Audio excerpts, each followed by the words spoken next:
By DJ Umesh Sukhipur बाजार। शेरावाली माई आइली हो पूजा कहरे चलना।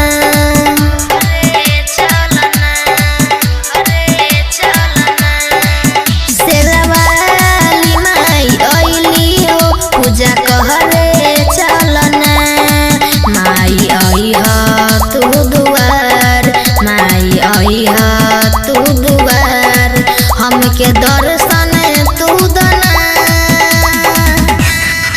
शेरावाली माई आइली हो पूजा कहरे चलना। शेरावाली माई आइली हो पूजा कहरे चलना।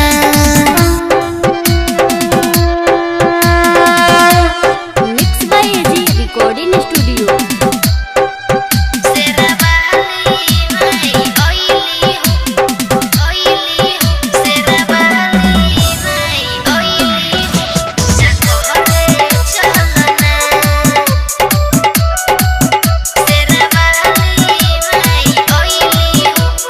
Music by DJ Umesh Sukhipur Bazar. माइयो के माई हो तू शेरावाली, हमके तू दर्शन देखाव निराली। माइयो के माई हो तू शेरावाली, हमके तू दर्शन देखाव निराली। बेटा कहरता गुहार, बेटा कहरता गुहार, माई करिह ना मना। शेरावाली माई आइली हो पूजा कहरे चलना।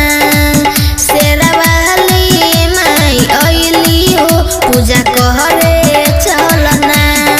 आप सुन रहे हैं एजी एंटरटेनमेंट की धमाकेदार प्रस्तुति।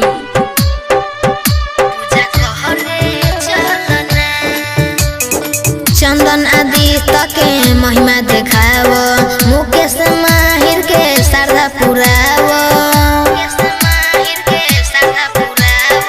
चंदन आदित्य के महिमा देखाव, मुकेश माहिर के श्रद्धा पुराव।